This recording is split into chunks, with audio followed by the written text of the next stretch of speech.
The Department of International Relations and Cooperation has met with representatives from the US, the UK, the Netherlands, Germany and Switzerland. The department had criticized the countries for sending a memorandum directly to the president, bypassing official channels. According to the heads of diplomatic missions, the discussion paper was sent to the presidency to contribute to the dialogue on how South Africa can attract more foreign direct investment. The five world powers are believed to be responsible for 75% of foreign investment in this country.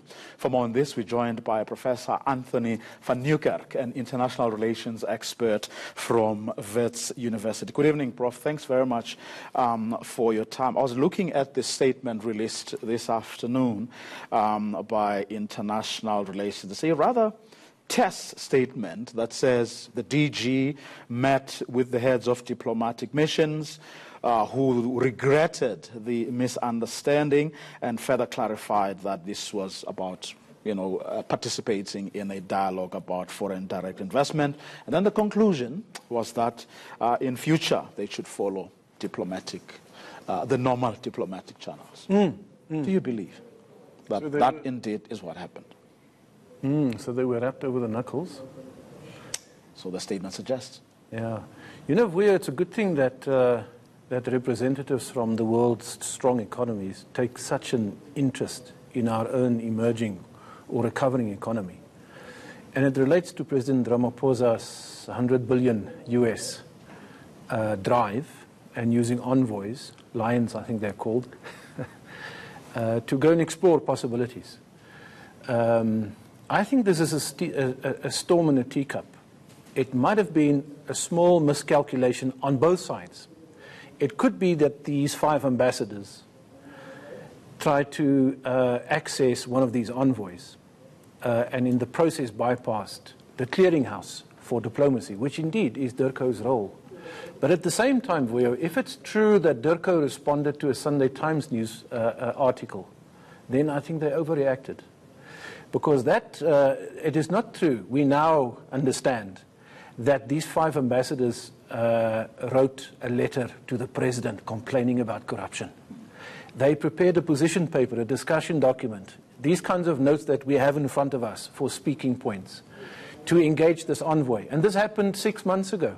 So I think the story in the Sunday media was a bit sort of, of a hot manner. And it didn't speak the truth. My concern is, and maybe our concern should be, if Dirco responded in a knee-jerk reaction very quickly to what appeared to be a transgression of diplomatic protocol, then indeed we should ask questions about the quality of the department. Isn't that what we should be looking into? Because then, if the ground was fertile for the minister to respond the way she did, it probably says a lot about the state of relations between South Africa and these countries, doesn't it? Can I give you an alternative interpretation? It says a lot about the state of the state's ability to manage relations with foreigners. So I don't think there's a break in international relations between South Africa and these very powerful economies.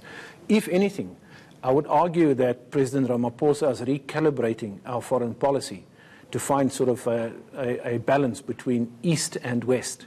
Because in recovering our own economy and growing jobs, we need investment from both sides, from all sides, of course on certain conditions and terms. So I don't think there's a break with the West, indeed. I think something else happened here. It might be that officials in the department too quickly responded to what appeared to be a breach of... So you reckon the minister should have been a lot more circumspect? That's right. Now also you have to factor in, personalities and styles. Sometimes the minister gets very quickly hot under the collar. But then you have her party, the governing party, saying bully boy tactics of the UK and the US. Well, I don't see it like that. I think that's nonsense if that's the response indeed. And it shouldn't be. We should be worried if indeed that's the case.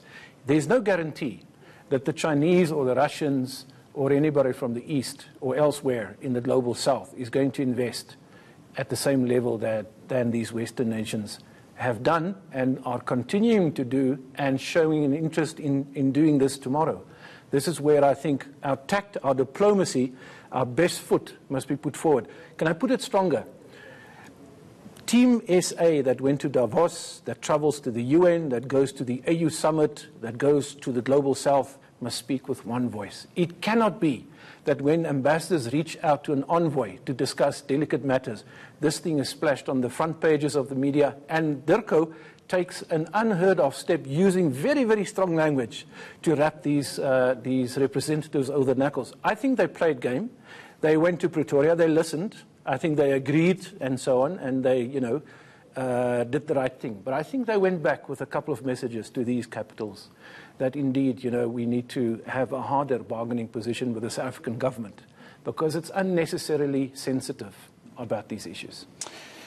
Unusual, perhaps, but is it something unprecedented? Have we never had a situation like this before? Or where a situation like this has happened before, how have the affected countries dealt with it so that relations aren't affected? Yeah. In the broader context where it's interesting that presidents or personalities can determine the relationships between nations and, in fact, affect international relations. Trump, for example, President Trump, would write in a tweet, I don't like the climate change Paris Accord or nuclear weapons treaties with the Russians, and then discards them, provoking very strong negative reaction from the receiving parties. In the case of Putin, for example, he is now doing the tit for tat. How can the world not have nuclear weapons peace treaties that are adhered to? So it's unprecedented in that sense that a very powerful man with a very short temper shapes international relations to the detriment of the people of the world. In our own case, I must say that we are blessed with a president who has a personality and a stature that seems to bring calm to the room. And he's the number one diplomat. He is selling South Africa internationally.